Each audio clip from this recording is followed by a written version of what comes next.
On my 74th birthday, I quietly transferred my multi-million-dollar inheritance from my father into a trust as a precaution.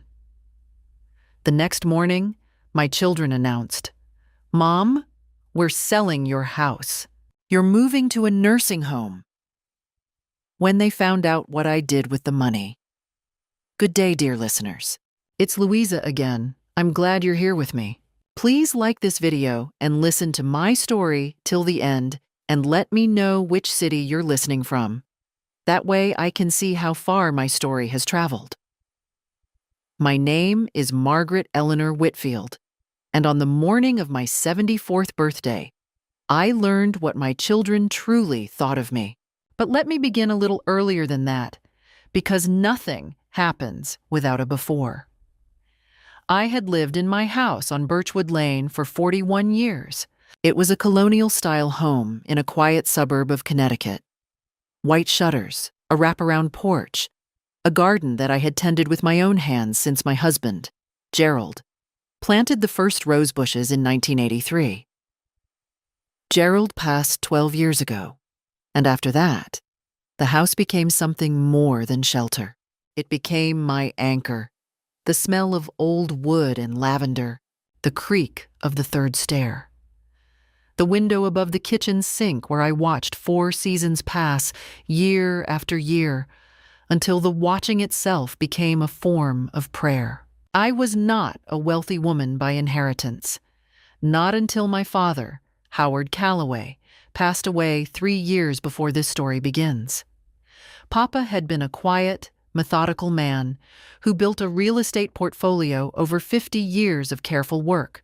When he died at 91, clear-minded to the last, he left everything to me, his only surviving child. The estate, after taxes and legal fees, amounted to just under $4 million. I remember sitting with the estate attorney, a calm man named Douglas Farrelly, and feeling not joy, but weight. A serious, responsible weight. I had 2 children. My son Richard, 51, who worked in financial consulting in New Haven and had a habit of speaking about money the way some men speak about religion, with reverence and a slightly aggressive confidence. And my daughter, Diane, 48, who lived 20 minutes away in Westport with her husband, Carl, a man I had never entirely trusted, though I had never been able to say exactly why. Diane was charming the way polished surfaces are charming, bright, reflective, and impossible to see through. For the first year after Papa's inheritance, things were fine, or seemed fine. Richard called more often. Diane stopped by with flowers. Carl, who had previously greeted me with the warmth of a man enduring a dental appointment, suddenly had opinions about my garden and asked if I needed help with financial planning. I was touched, I think, because I wanted to be. I was 73 years old, and I wanted my children to love me simply, the way I had loved them. But small things accumulated. A comment from Richard in October about estate planning and how it was irresponsible to leave assets unstructured. A conversation with Diane in which she mentioned, too casually, that a woman your age might find a smaller place more manageable. Carl asking, during Thanksgiving dinner, whether I had considered that maintaining a 4-bedroom house alone was perhaps not the most efficient use of resources. I smiled and changed the subject. But I noticed the way you notice a shift in weather. Not the storm itself, but the way the air changes before it. Then came my birthday. I turned 74 on a Tuesday in early March. Richard and Diane had organized a small dinner at my house. Just family, they said. Diane brought a cake. Richard brought a bottle of wine I hadn't asked for. Carl sat at the end of the table and said little, which I had come to understand was not quietness, but calculation. After the cake was cut, Richard cleared his throat. He had a way of doing that before he said something he had rehearsed. "Mom," he began, "Diane and I have been talking, and we genuinely think, that it's time to make some practical decisions." I set down my fork. "This house," he continued, is a significant asset. The property value has gone up considerably.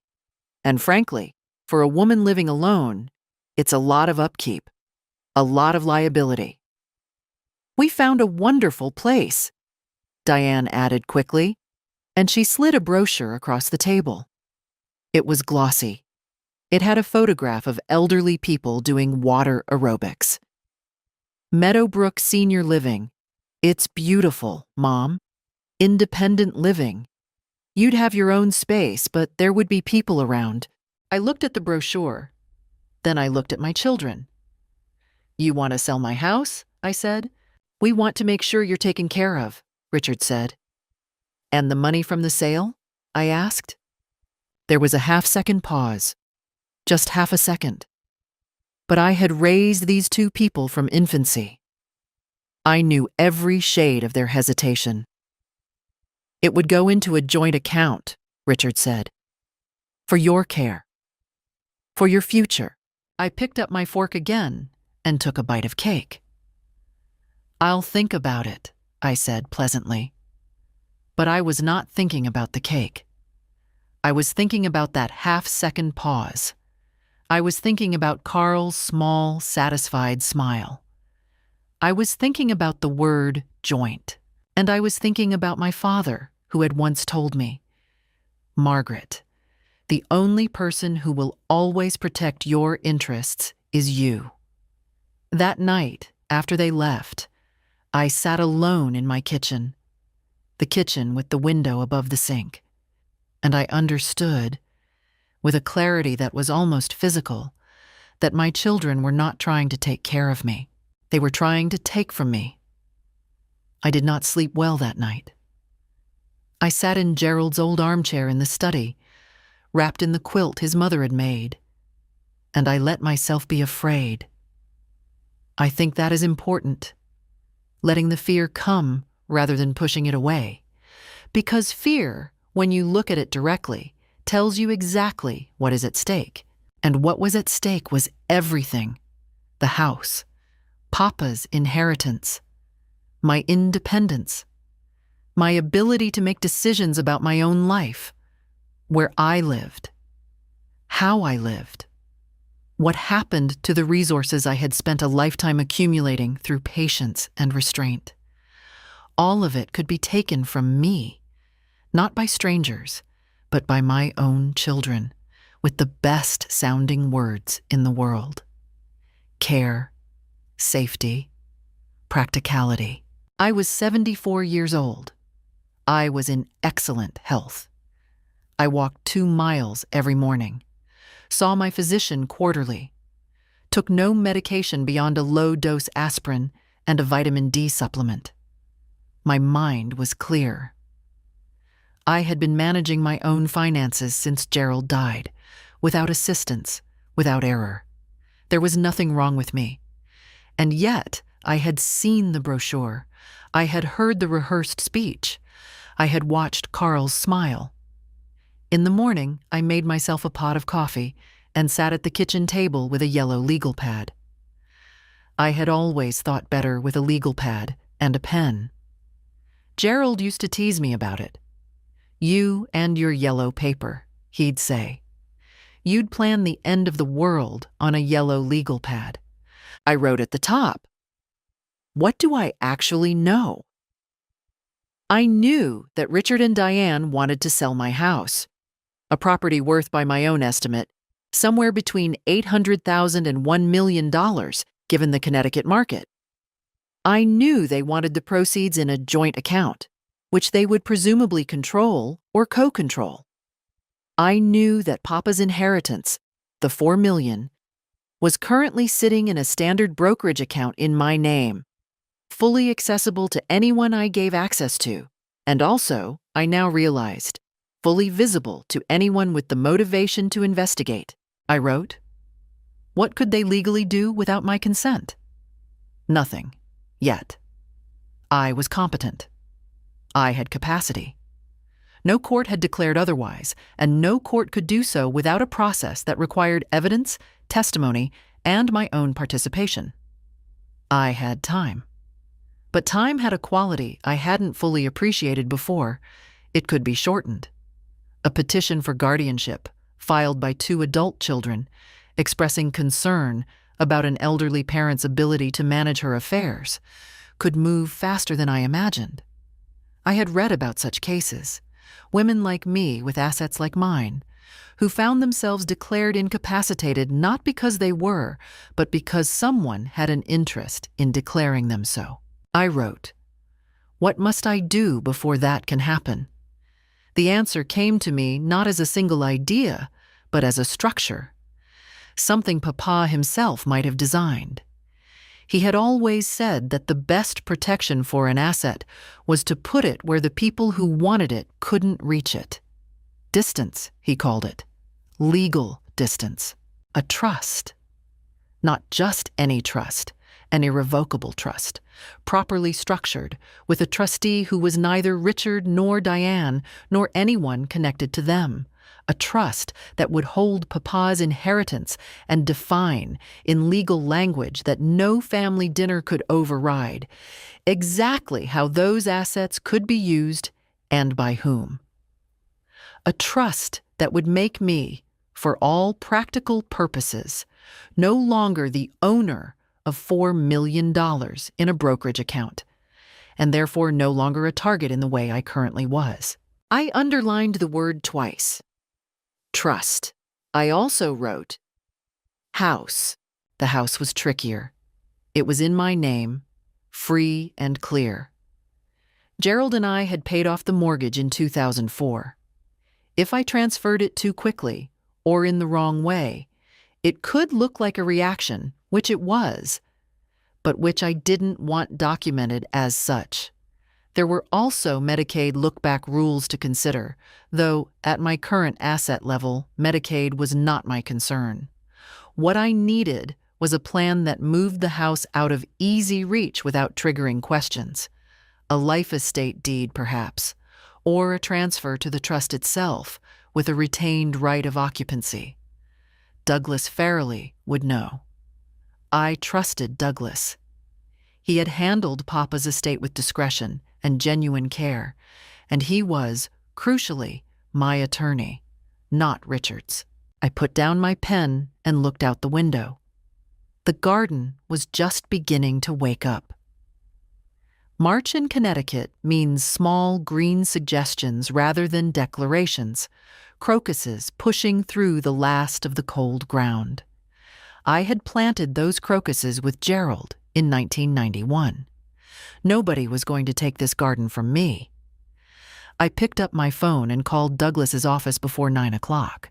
"Margaret," he said with his usual unhurried warmth. "What can I do for you?" "I need to come in," I said. "Soon. And I need it to be completely confidential." A brief pause. "Of course. How does Thursday look?" "Thursday is perfect," I said. I hung up and sat for a moment in the quiet of my kitchen. There was fear still. I won't pretend there wasn't. But underneath the fear, something else had begun. A slow, settled determination. The kind that doesn't announce itself. The kind that simply begins to move. My children thought I was a 74-year-old woman who could be shown a brochure and guided gently toward a smaller life. They had underestimated me in the specific way that people underestimate women who have spent decades being quiet and capable in the background.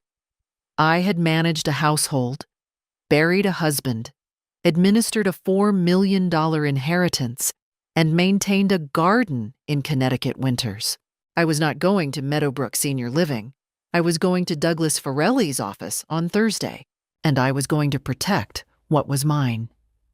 Douglas Farrelly's office was on the second floor of a brick building near the Westport Town Center, the kind of law office that smelled like old paper and mahogany, and carried, in that smell, a sense of accumulated seriousness.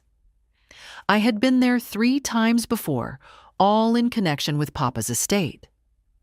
Douglas was in his mid-60s, silver-haired, deliberate in speech, and possessed of the rare quality of making you feel that your concerns were genuinely interesting to him. I arrived at 10 on Thursday morning, 5 minutes early, and waited in a chair that had probably been there since 1985. I had brought my yellow legal pad. When I sat down across from Douglas and laid out what I wanted, he listened without interrupting. This was something I appreciated about him. When I finished, he was quiet for a moment, then said, "You've thought about this carefully." "I have," I said. "The irrevocable trust is the right structure for what you're describing," he said. "For asset protection, for clarity of intent, for removing the inheritance from what I'll delicately call family dynamics. I want to make sure you understand that irrevocable means exactly that. Once the assets are transferred in, you cannot take them back out, and you will no longer legally own them." "I understand," I said. "That's the point." He nodded. "I'll recommend we name a professional trust company as trustee rather than an individual. It insulates the trust from any claim of undue influence and removes any personal relationship from the administration. You'll be the sole beneficiary during your lifetime, with the right to income distributions. And you can specify the remainder beneficiaries. What happens to the assets after you pass? I want the remainder to go to charity," I said. "Split between the Westport Land Trust and a scholarship fund at my father's alma mater." Douglas looked up. "Not to your children?" "Not to my children," I said. He wrote something down without comment. I liked that about him too. We spent 2 hours going through the structure.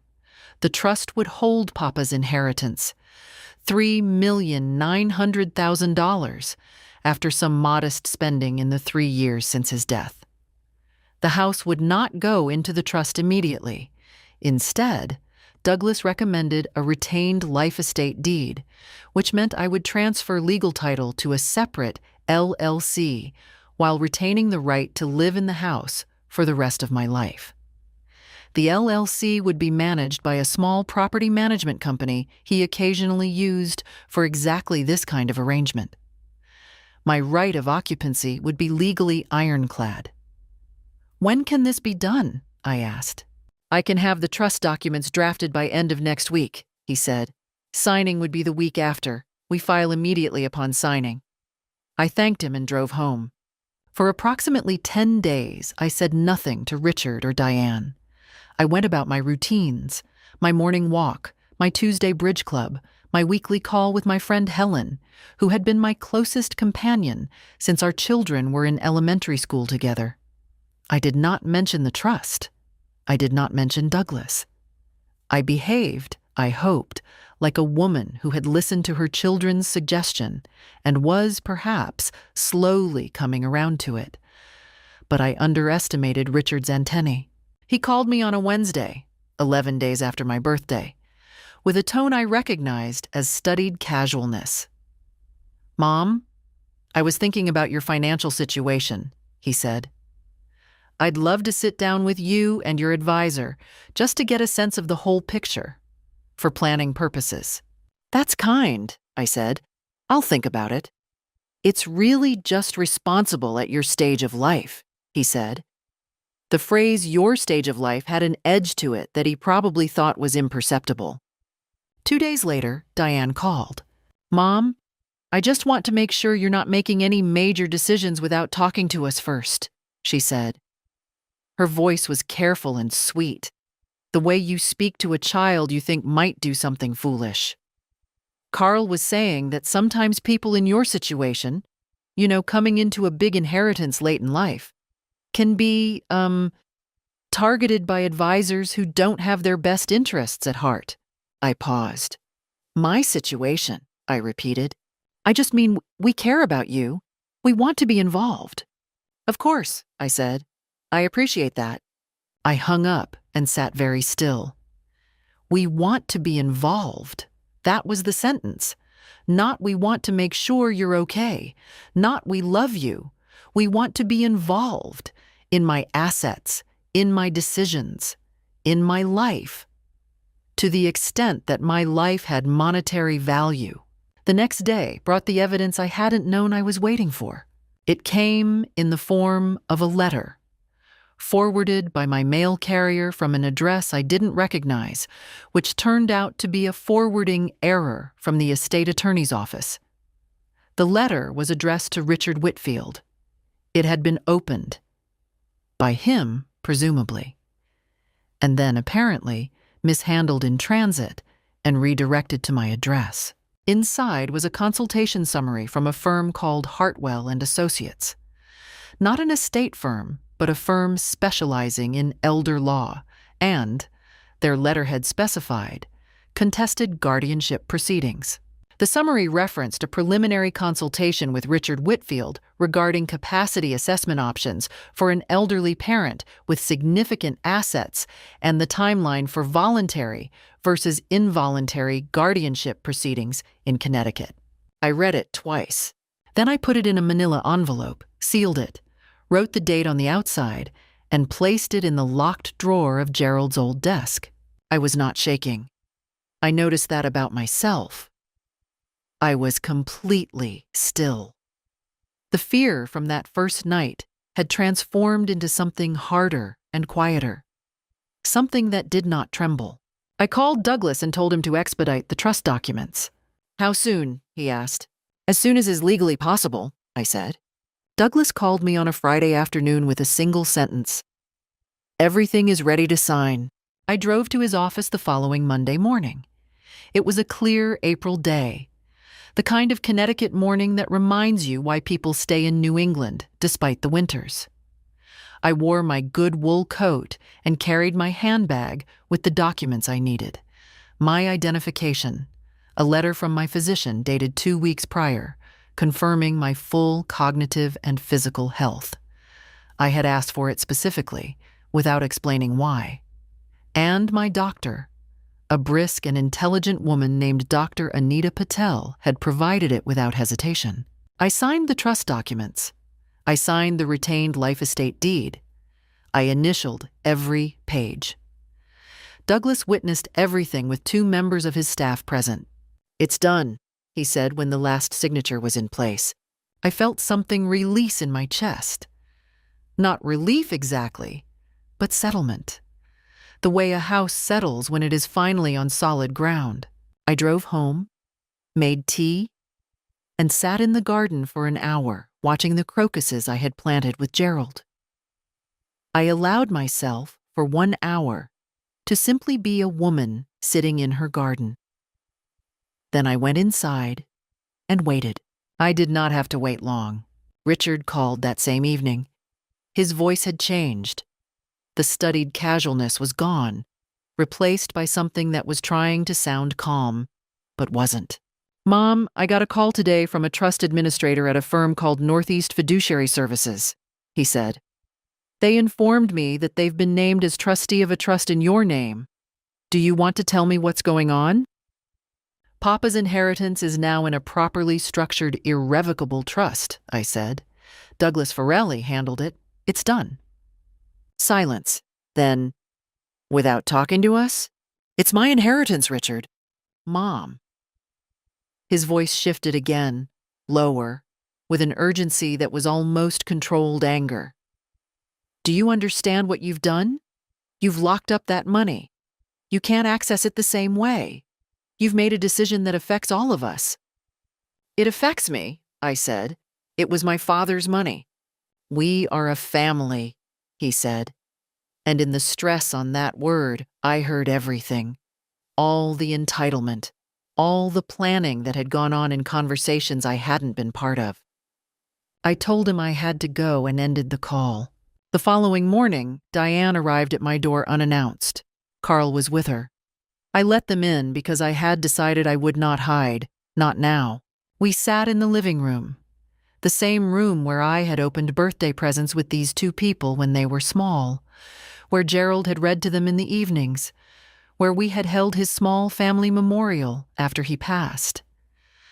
The room carried all of that, and I held it around me like the quilt from Gerald's armchair. Diane's composure was impeccable for the first few minutes, but Carl spoke before she found her opening.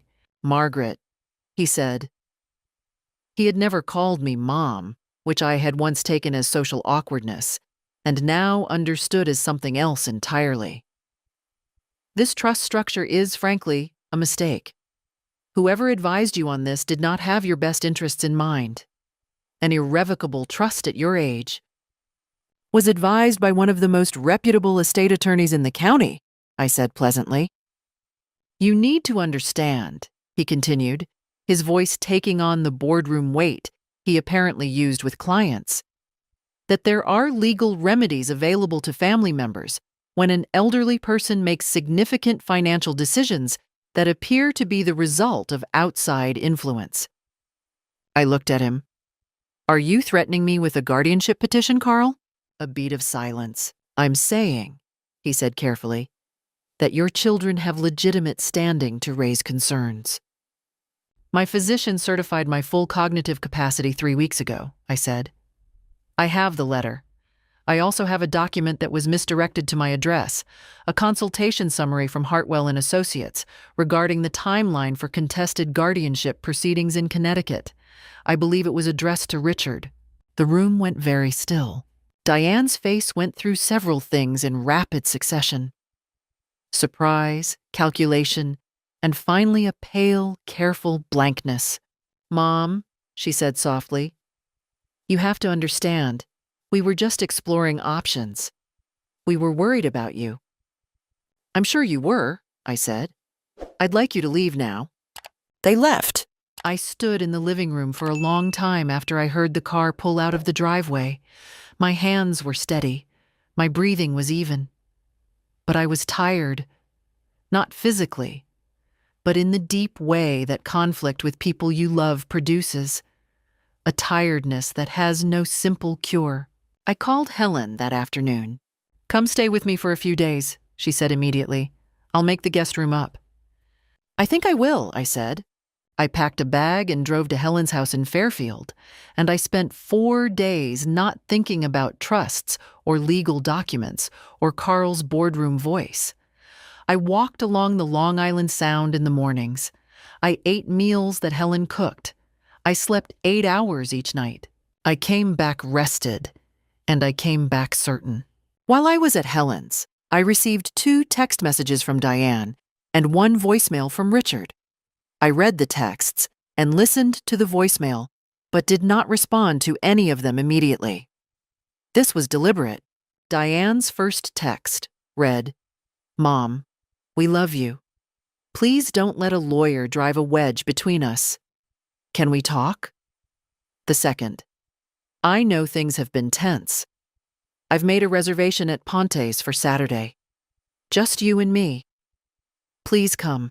Ponte's was my favorite restaurant in Westport. Diane knew this. The choice was not accidental.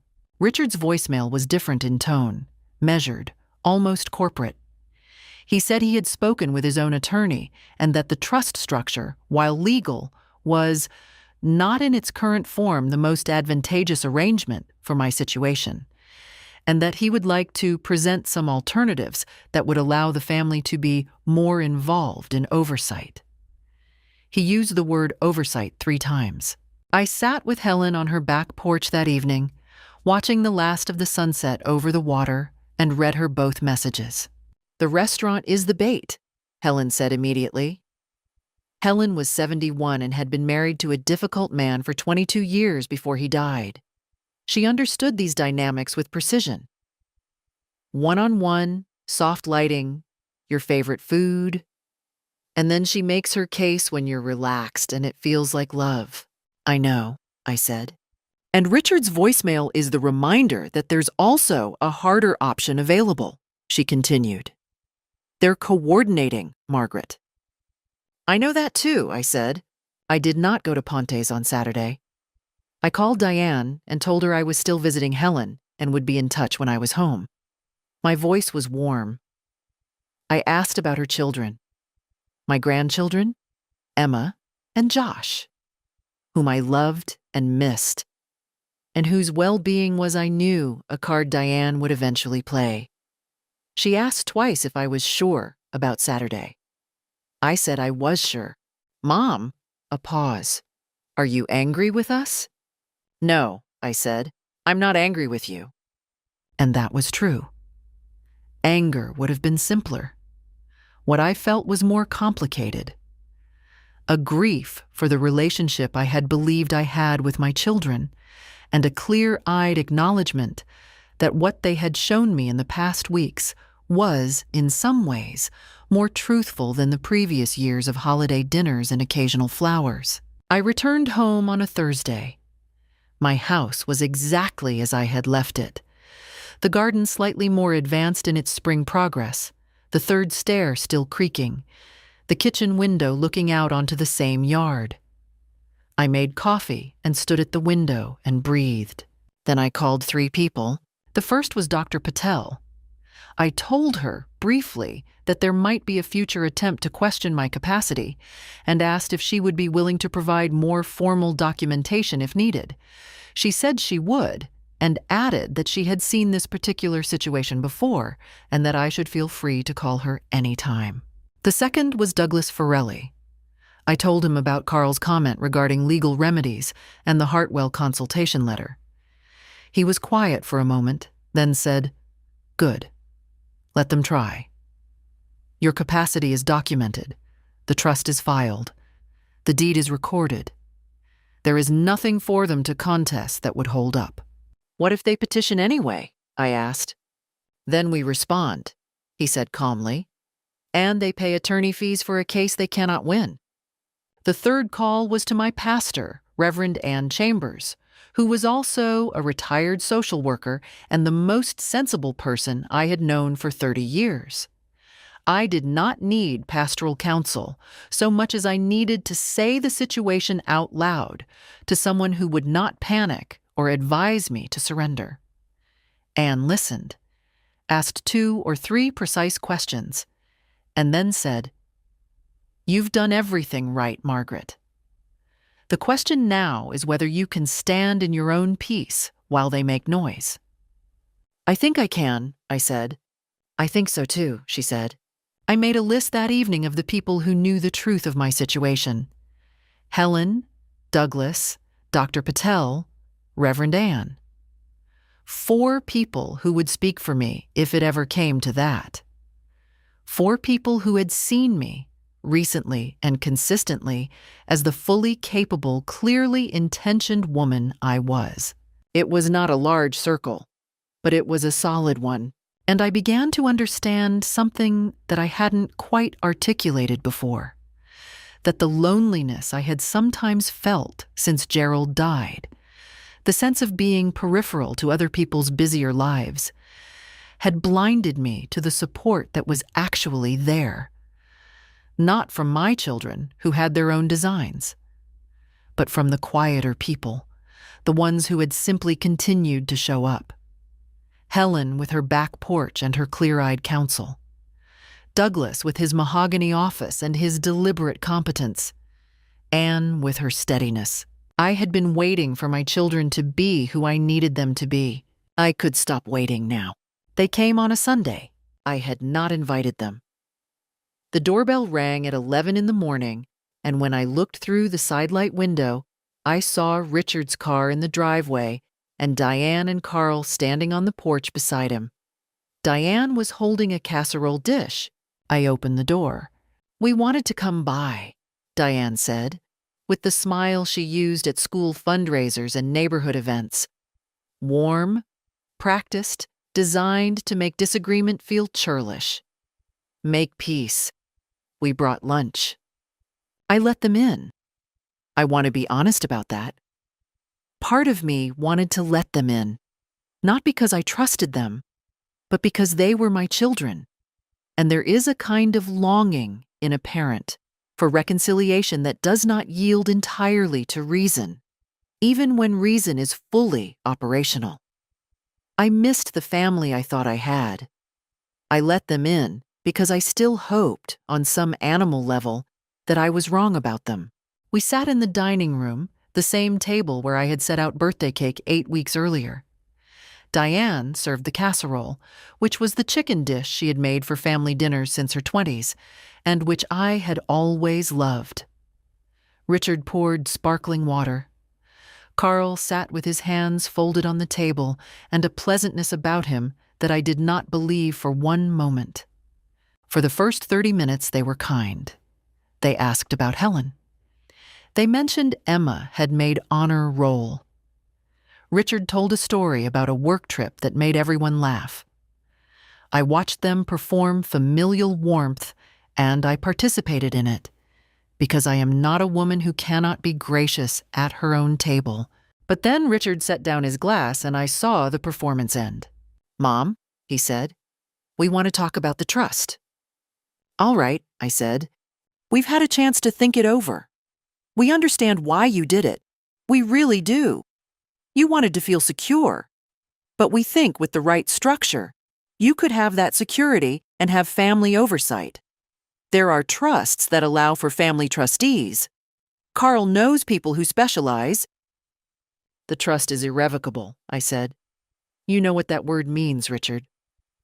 "Trusts can be modified in certain circumstances," Carl said, "with the right legal argument and a showing that the original trustee was not appropriate." "The trustee is Northeast Fiduciary Services," I said, "a licensed trust company with 30 years of operation in this state." Carl's pleasantness thinned. He pressed on. "There are also conversations to be had about the house. You've transferred the title to an LLC. Did you understand the tax implications, the liability exposure?" "My attorney understands them," I said. "That's what I pay him for." Diane reached across the table and put her hand over mine. Her touch was gentle and her eyes were full of something that looked like distress. "Mom," she said quietly, "we are scared for you. We love you so much, and we feel like you're pulling away from us.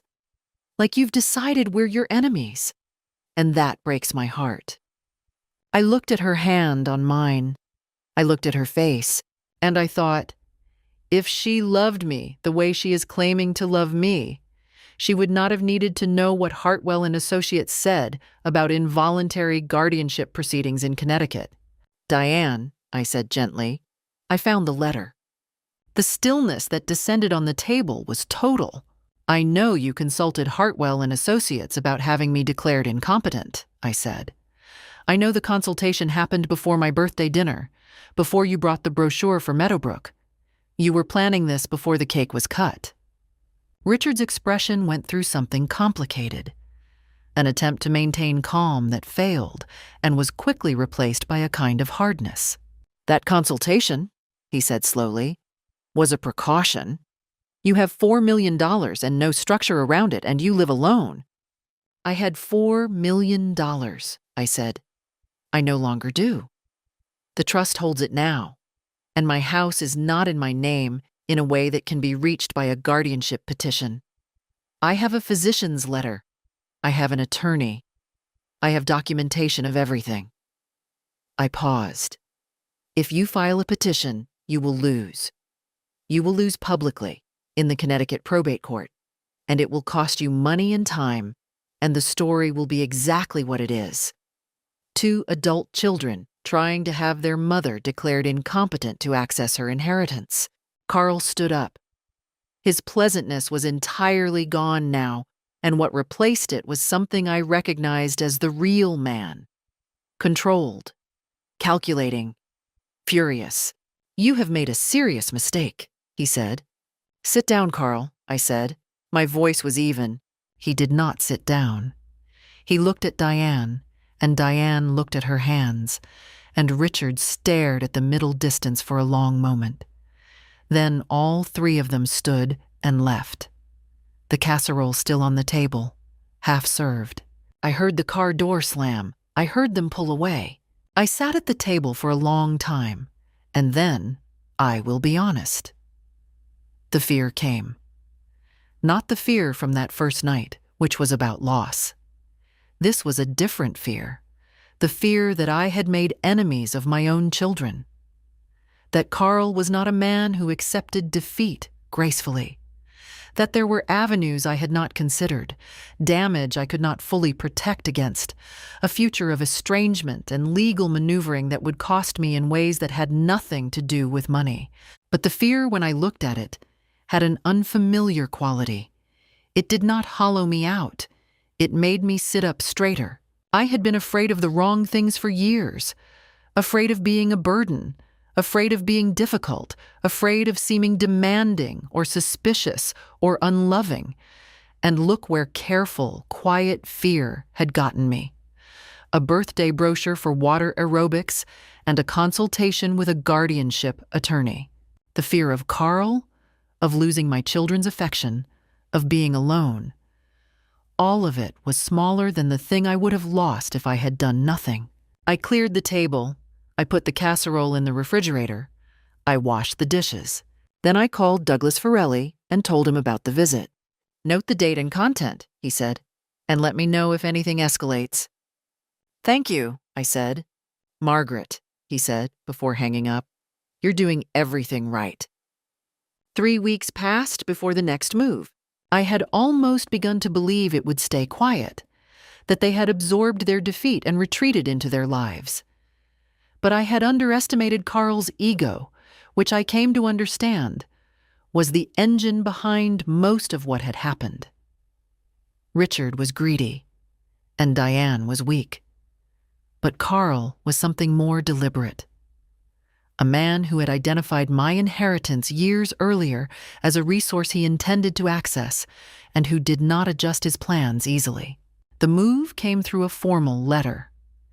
It was delivered on a Tuesday afternoon, certified mail from Hartwell and Associates, informing me that my son, Richard Whitfield, and my daughter, Diane Whitfield Brennan, were filing a petition with the Connecticut Probate Court requesting a capacity evaluation and the appointment of a conservator for my estate. I read the letter at the kitchen table. Then I called Douglas. "I'm not surprised," he said. "I've had a draft response ready for 3 weeks. Can you come in tomorrow?" "Yes," I said. That night, I did something I had been thinking about for several weeks. I called my grandchildren, not to enlist them. They were 22 and 19, and this was not their burden, but because I missed them, and because I wanted, before whatever public process was about to unfold, for them to hear my voice and know I was well. Emma answered immediately and talked for 40 minutes.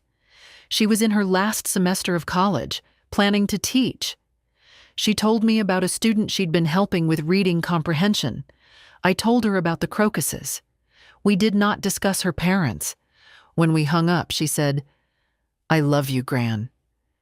I held that like something physical. The probate hearing was scheduled for 6 weeks out.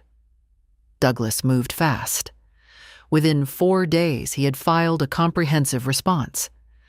Dr. Patel's formal capacity evaluation, completed 2 months earlier, the documented timeline of the trust establishment, and the retained life estate deed, a notarized account of the Hartwell consultation letter I had received, evidence that the guardianship process had been explored before the birthday dinner, which demonstrated premeditation rather than genuine concern, and statements from Helen, Reverend Ann, and 2 members of my Tuesday Bridge Club attesting to my consistent mental acuity and independent functioning.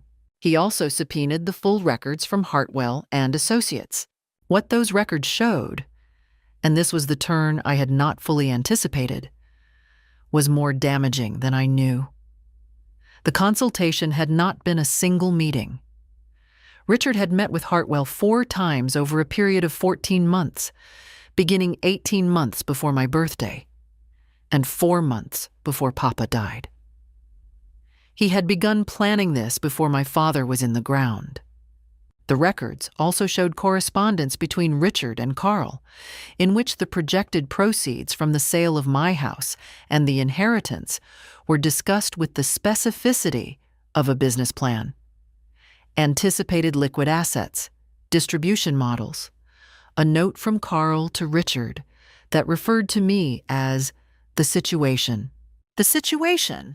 The hearing took place on a Thursday morning in late May.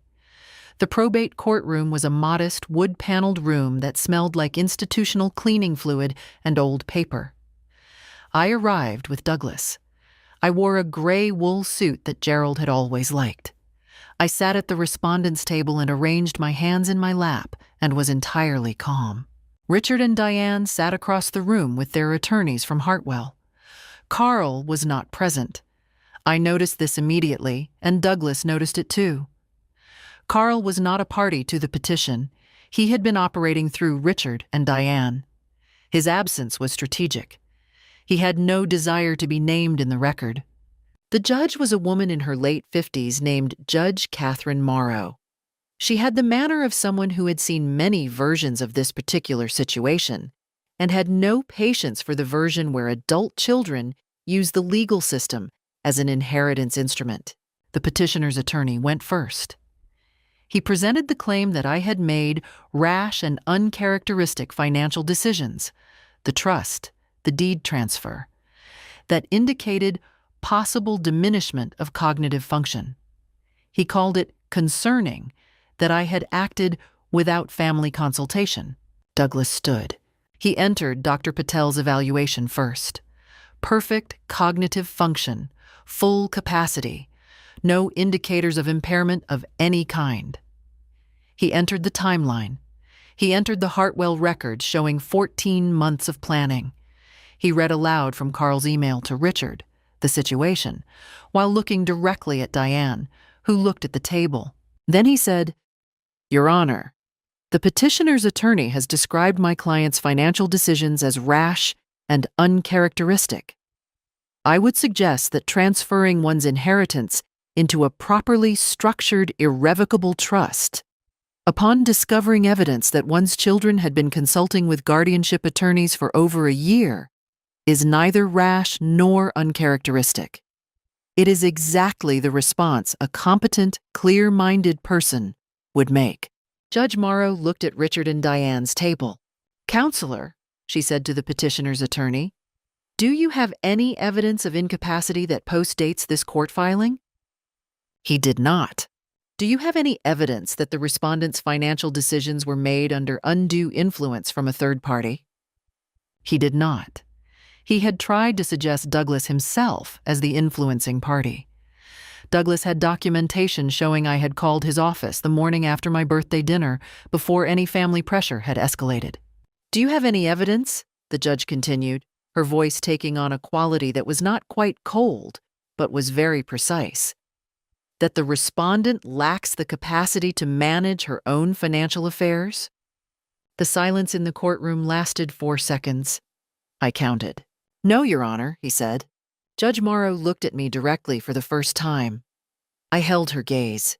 "Petition denied," she said. "I am also noting in the record that this petition appears to have been filed in bad faith, as the timeline of consultations with the petitioner's legal representation predates any alleged concern for the respondent's welfare by a significant margin. I will be referring the record to the court's review committee." Richard stood up. "Your Honor." "Mr. Whitfield," Judge Morrow said without raising her voice, "you may sit down." He sat down. I looked at my children from across the room. Diane had her face in her hands. Richard stared at the table. They looked in that moment not like enemies. They looked like people who had done a thing they could not undo and were beginning to understand the full weight of it. I felt no satisfaction. I want to be honest about that. I felt the end of something, the formal end of a version of family that had not, I now understood, existed in the way I had believed it did. Douglas touched my arm. "Let's go," he said quietly. We walked out together into the May sunlight. The weeks that followed the hearing were quieter than I expected, and fuller. Douglas informed me that Judge Morrow's referral to the review committee had teeth. The committee investigated and found that Richard, advised by Hartwell and Associates, had filed a petition for which he had no credible evidentiary basis, and which the documented record suggested was motivated by financial interest rather than genuine concern for my welfare. The committee referred the matter to the Connecticut Bar's disciplinary board for review of Hartwell's conduct. I did not pursue a civil claim against Richard and Diane. I had considered it. Douglas raised the option, and he was right that I had a case. But I did not want to spend the next 2 years in litigation. I wanted to live. What I did do was write 2 letters. I wrote them by hand at Gerald's desk with the pen I used for my yellow legal pads. The first was to Richard. I wrote that I loved him, and that I had loved him since the moment I first held him, and that nothing in the past months had changed that. I wrote that I was not going to pursue any claim against him, but that I needed him to understand clearly that I was his mother and not his asset. I wrote that his inheritance, which I had now formalized as a bequest to charity, had not been taken from him by my irrevocability. It had been taken from him by his own actions, which had demonstrated that he was not a person who could be trusted with it. I told him I hoped, genuinely, that he would examine what he had done, and why, and become someone his children could be proud of. The second letter was to Diane. It was shorter. I told her that I knew Carl had been the architect of much of this, and that I had spent years watching her diminish herself to accommodate him, and that I was tired of watching that, and she should be tired of it too. I told her my door was not permanently closed to her, but that it was closed for now, and that the distance was her doing, and Carl's, not mine. I sent both letters by certified mail. Richard did not respond. Diane called 2 weeks later. She was crying. She said Carl had moved out, had been staying in a hotel, that things had been terrible at home for years, and that she had, in the wake of the hearing, finally confronted him about his role in what happened. I listened. I was careful not to offer comfort in excess of what the situation warranted. I said I was sorry she was going through a hard time. I said she should speak with a therapist. I did not invite her over. Carl, it emerged, had quietly resigned from his firm before the hearing. I later learned from a mutual acquaintance that the firm had been aware of some financial irregularities in Carl's client accounts, and that his resignation had been, in the gentle phrasing of institutional management, encouraged. Whether this was connected to what had surfaced in the probate record, I couldn't say. I did not pursue it further. Richard's consulting firm lost a significant client that summer, a company whose board included a member who had been in the courtroom that Thursday morning. The world is small in the way that professional Connecticut is small. Overlapping memberships, shared history, and a long memory for public embarrassment. The Hartwell attorneys received a formal censure from the Bar Disciplinary Board. None of these things were, strictly speaking, my doing. I had not orchestrated any of it. But there is a quality to truth when it is carefully documented and appropriately submitted to appropriate institutions that produces consequences of its own gravity. I had put the truth on the record. The record had done the rest. Emma came to visit me in June. She arrived alone on a Saturday morning, and we walked around the garden for an hour while she asked questions and I answered them honestly, in the way you can speak to a grandchild in her 20s who is ready to understand adult things. She cried a little. I held her hand. "Were you scared, Gran?" she asked. "Yes," I said, "quite scared." "But you did it anyway." "Yes," I said. "That's usually how it works." She stayed for dinner. She helped me deadhead the roses. When she left, she hugged me for a long time and said, "I want to be like you when I'm older." I thought about that for several days afterward. By autumn, I had settled into a life that was, to my considerable surprise, richer than the one I'd had before any of this happened. Reverend Ann had introduced me to a small group of women, all in their 60s and 70s, who met on Wednesday mornings to discuss books, and, as it turned out, everything else. The group included a retired federal judge, a former newspaper editor, a woman who had emigrated from South Korea at 22 and built a business before retiring to learn watercolor painting. These were women who had done things and endured things and had no interest in performing fragility. I fit among them immediately. Helen and I took a trip to Maine in September, something we had talked about for years and never done. We rented a small house in Rockport for 10 days, walked along the harbor every morning, ate lobster rolls, and read on the porch in the afternoons. It was one of the best weeks of my adult life. We have already planned to go back. My Tuesday bridge club continued without interruption, as it had for 17 years. My garden produced more than I could use, and I had begun leaving bags of tomatoes and herbs on the porch of the young family 2 doors down. This produced an unexpected friendship with their mother, Caroline, a landscape architect who consulted me about perennial plantings and told me things about soil composition I found surprisingly interesting. The trust worked exactly as Douglas had designed it. I received quarterly distributions that more than covered my needs, and the house was mine to live in for the rest of my life. In November, I received a letter from my father's alma mater, thanking me for the forthcoming scholarship endowment and inviting me to speak to the first recipients. I said I would. And my children? Richard and his wife separated in October. He had not responded to my letter and had not called. His son, Josh, my younger grandchild, called me on my birthday in March, which was one of the things I will not forget. Diane was in therapy. She called in late autumn and asked if she could see me in the new year. I said yes, with conditions, that she come alone, without Carl, and that we begin slowly. She understood.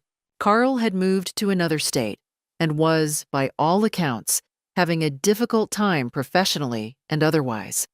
I felt about this approximately nothing, which seemed the right feeling.